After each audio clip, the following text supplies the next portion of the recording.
Shalom, peuple de Dieu, instant d'édification. Aujourd'hui, nous commençons une série d'enseignements sur les paraboles de Jésus. Qu'est-ce qu'une parabole? Une parabole, c'est un court récit souvent familier, tiré de la vie quotidienne et qui contient un enseignement moral ou spirituel caché. Jésus, par sa façon de parler, il parlait souvent par des paraboles. Il donnait beaucoup d'enseignements, mais il les faisait d'une manière parabolique. Et aujourd'hui, nous allons parler de la parabole du semeur. Et cette parabole du semeur se retrouve dans l'évangile, dans les évangiles, et particulièrement dans Luc chapitre 8. Et là, il est écrit qu'il y avait un semeur qui devait s'aimer sa semence. Et la Bible nous dit qu'il devait s'aimer sa semence et il a semé dans plusieurs terres. Premièrement, il jeta sa semence et sa semence tomba près du chemin ou le long du chemin. Et la Bible nous dit ceci. Après avoir jeté, le long du chemin, c'est quoi? Par rapport à l'explication que Jésus a donnée, la semence qui tomba le long du chemin, cette semence a été mangée par les oiseaux et en réalité la terre n'a pas bénéficié de la semence. Et plus loin, Jésus donne l'interprétation. Il dit que la semence, c'est la parole de Dieu.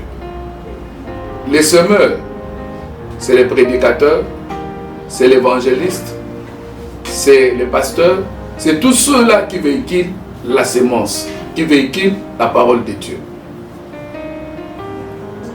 Mais pour être sauvé, il faudrait être une terre préparée. Et la Bible nous dit que cette terre-là, qui était le long du chemin, ce n'était pas une terre préparée. Quelle est la caractéristique de cette terre? La Bible dit qu'ayant reçu la semence fut foulée aux pieds. C'est la caractéristique majeure de cette terre. On reçoit la parole, mais on la néglige. On reçoit la parole, mais on ne s'intéresse pas. Et dans l'interprétation, Jésus finit par dire que le diable vient retirer la semence. C'est que ce voleur, cet oiseau dont la Bible parle, il s'agit du diable. Et ça dépend de l'attitude que la personne a lorsqu'elle reçoit la parole. Lorsqu'on néglige la parole, c'est à ce moment-là qu'on donne l'accès au diable de venir récupérer la parole. Bien-aimé, c'est un conseil gratuit. Quand Dieu vous envoie sa parole, ne la négligez pas. Intéressez-vous à la parole parce que la parole, c'est un moyen que Dieu envoie à l'homme pour le sauver. Le deuxième terrain sur lequel le semeur jeta la semence, la Bible dit qu'elle tomba sur le roc. Et la caractéristique du roc, la Bible dit qu'il s'agit d'une terre, d'une personne qui reçoit la parole avec joie, mais qui croit pour un petit temps. Et après, la tentation, quand elle vient, la personne succombe dans la tentation. En réalité, de quoi s'agit-il? La deuxième terre, ce sont des personnes qui peuvent rencontrer la parole de Dieu, qui peuvent la recevoir avec joie. Mais il y a une petite précision. Ils la reçoivent avec joie et quand la semence commence à s'élever, elle n'est pas enracinée. Elle n'a pas de racines. Et à la fin, elle ne produit pas le résultat escompté. Il y a des gens qui reçoivent la parole et la parole produit le fruit. Mais ces personnes, à cause de la tentation. Parce que le diable ne voudra pas que tu sois sauvé. Le diable ne voudra pas que tu puisses bénéficier du royaume des cieux. Malgré que tu as reçu la parole avec joie, il y a des tentations qui viennent. Le diable va vouloir te tenter sur les choses sur lesquelles tu es habitué. Dans ton ancienne vie, tu reçois la parole, tu acceptes d'abandonner la vie peut-être de la bière, la vie de l'impudicité. Mais après un petit temps, un court temps, le diable viendra avec les mêmes choses pour te tenter. Et quand tu succombes dans le péché, en réalité, tu es cette terre-là qui est tombée, qui est le roc, où la semence est tombée, mais la semence n'a pas pu porter le fruit. Bien-aimé, conseil gratuit. Tu reçois la parole, laisse la parole te transformer. Ne succombe pas à la tentation du diable. Parce que les tentations ne manqueront pas. Mais il faudrait persévérer jusqu'à la fin. Selon qu'il est écrit, celui qui persévérera jusqu'à la fin sera sauvé. Troisième terre, il s'agit de la terre que l'on appelle le milieu des épines, ou la semence lancée au milieu des épines.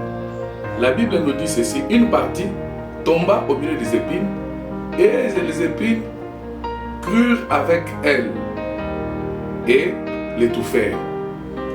Cette terre a une caractéristique principale, c'est la présence des épines.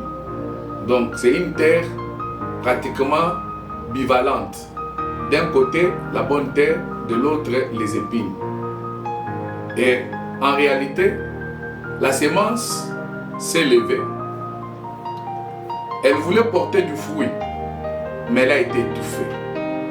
En réalité, quand Jésus donne l'explication sur les épines, il dit que les épines représentent les soucis, les richesses et les plaisirs de la vie.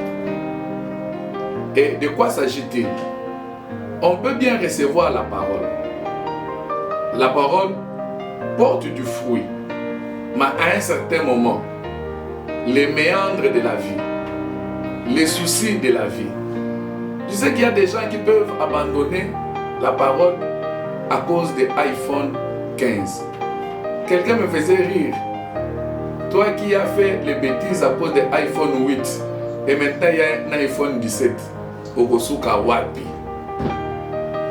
C'est compliqué.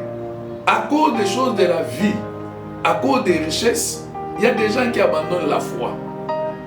J'aimerais te poser la question. Entre les saluts et les biens de la terre, qu'est-ce que toi tu choisis? Jésus nous donna un conseil en disant: que sert-il à l'homme de gagner toute la terre s'il perd son âme? Le plus important, n'abattez la bonne santé. Je peux tout avoir, mais si je perds la foi, je perds la vie éternelle, je suis fichu. Bien-aimé dans le Seigneur, regarde-toi en face de la parole de Dieu. Est-ce que la parole de Dieu a de la place dans ton cœur, ou ce sont les biens, les richesses de la terre qui ont de la place? Évite de mélanger les choses. Les épines représentent les soucis de la vie. Choisis de demeurer dans la parole et que la parole porte le fruit dans ta vie. La quatrième terre, il s'agit de la semence jetée sur la bonne terre.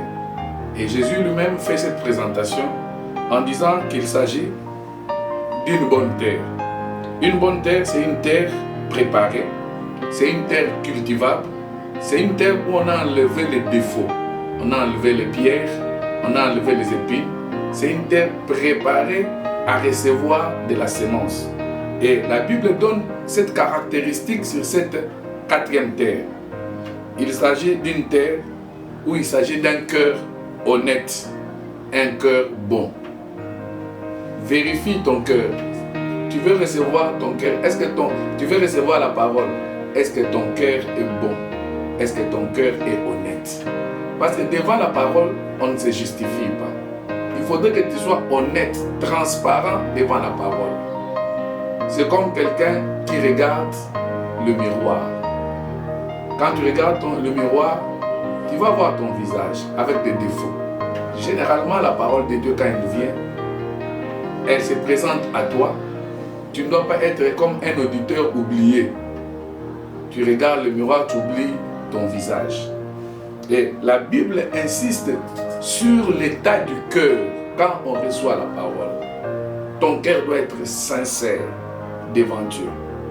Et c'est à la parole de te donner la forme. C'est à la parole d'enlever les défauts. Mais là, tu dois te laisser faire. Que la parole t'aide. Que la parole te transforme. Et la Bible ici dit ceci, que cette terre, ce genre de cœur, non seulement elle reçoit la parole, mais elle retient la parole. Donc tu dois laisser la parole faire son travail dans ta vie. Et quand on laisse la parole faire le travail, c'est comme ça que la Bible dit que vous produisez le fruit digne de la repentance. C'est la parole qui va t'amener à la repentance. C'est la parole qui va t'amener à la conversion. C'est la parole qui va t'amener au changement. Et quand la Bible détaille cette terre, elle dit qu'elle porte le fruit et elle le porte avec persévérance. Différent des autres pierres, différent des autres terres. Il y a des terres où il y avait des épines. Les gens qui croient pour un petit temps.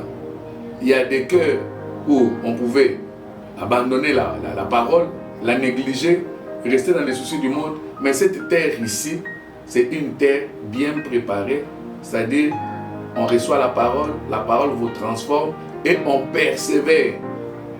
Quand on croit à Jésus, ce n'est pas pour être un fidèle de cycle court. Je crois pour un objectif, que Dieu me bénisse. Quand il va me bénir, j'abandonne la parole. Ou quand je cherche quelque chose que je n'ai pas, j'abandonne la parole. Mais on croit à Jésus pour la vie.